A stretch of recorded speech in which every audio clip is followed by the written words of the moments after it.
Hello viewers, welcome to Indian Americans of Irvine and Orange County Forum. We are back again with another video. In the last video, we informed you all about Proposition 15. Hope you all found it informative enough to make a decision on your valuable vote.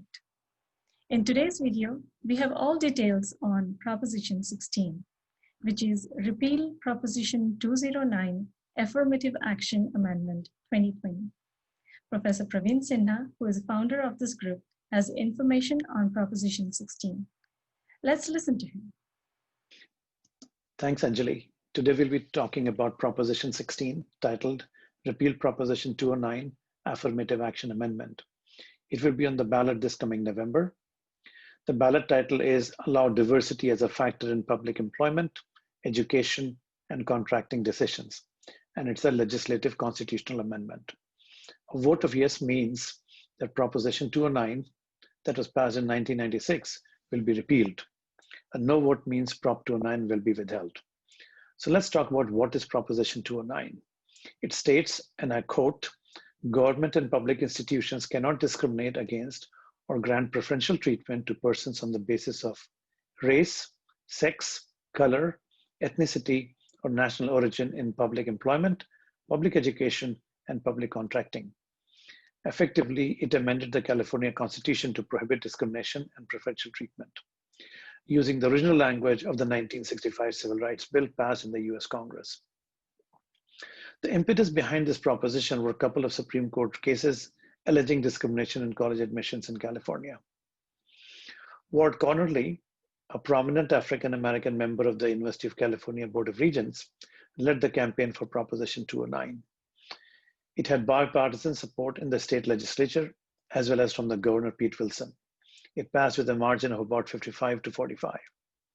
So let's talk about what the proponents of Prop 16 claim. They claim that there is a systemic racism that limits options for minorities, and that we need to overcome inequities across races and gender. Because Proposition 209 limits the state's ability to apply race-based and gender-based preferential treatment, they claim that there's a need to repeal Proposition 209. They also argued that this is needed because institutions have failed to level the playing field, and therefore an external intervention is needed. That external intervention comes in the form of Proposition 16. Now let's look at the other side. The opponents of Proposition 16 claim that there are no problems with Proposition 209. They claim it has worked for over 24 years and has created a merit-based system. It should not be repealed because the problem by the proponents of Prop 16 has been exaggerated. California ranks much higher than other states in equity index. Politicians are trying to divide and create a permanent vote bank for their political gains. Equality of opportunity is more important than the equality of outcomes. They go ahead and further point out that past legal attempts to overturn Prop 209 have all failed in the court. It was ruled constitutional every time. Legislative attempts to overturn 209 were vetoed by the Democratic Governor, Jerry Brown. So to some extent, this situation is very unique. If Proposition 16 passes and the state of California is allowed to use preferential treatment for certain groups, it creates a lot of uncertainties as well. First and foremost, how are the group identities determined? Who are these groups? Who will get the preferential treatment? Are Indians or Indian Americans a distinct group, or they're simply mixed with Asians? In which settings will this new affirmative action law be applied? Every or just some? And if some, which ones? There will be a complex bureaucratic, legal, and political process that will answer these questions. And then there'll be need for more lobbying to protect the interests of the minority groups. Politicians will gain a lot more power. So in some sense, there's a lot of uncertainty in this regard.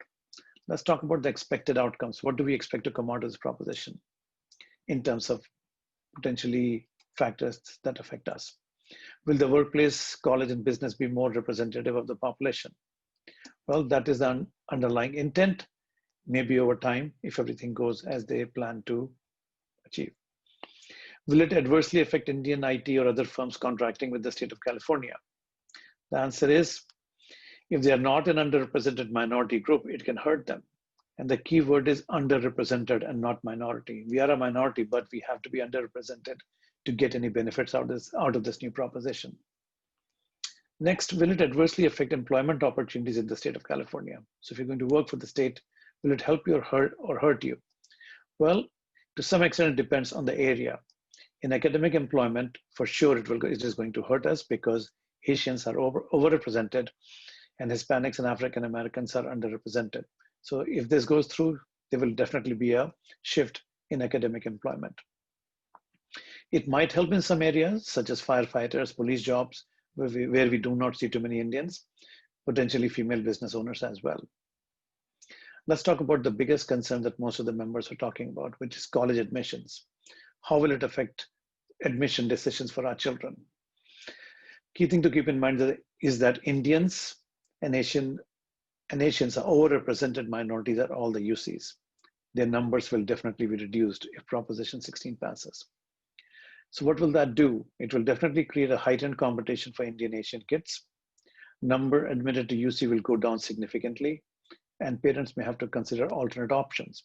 For example, they may have to send their kids to private school where Prop 16 does not apply, or they may have to send them to out-of-state schools, but both these options are going to be quite expensive because out-of-state tuitions are quite high, very comparable to the private school tuitions. If affordability is a concern, then the parents may have options like community college or lesser schools, and this is not the best outcome. So either way, it will either be a taxation, which means higher tuition payments, or a suboptimal solution. This problem can get further compounded by the fact that SAT has been waived by the UCs this year, and that trend is likely to continue.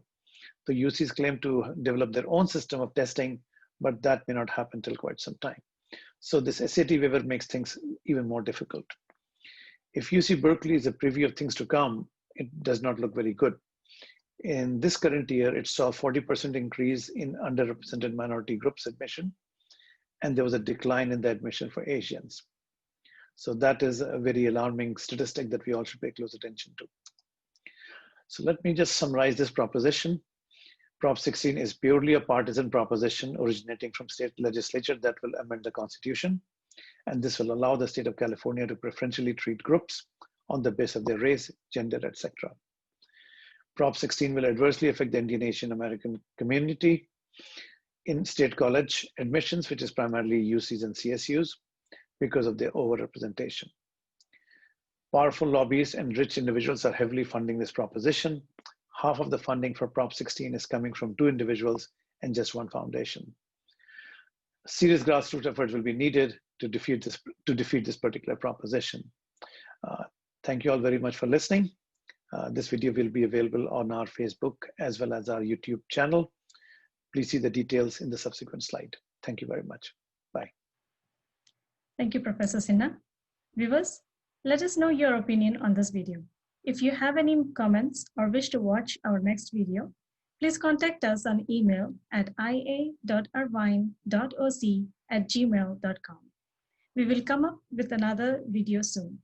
Until then, stay fit, stay informed. Thank you.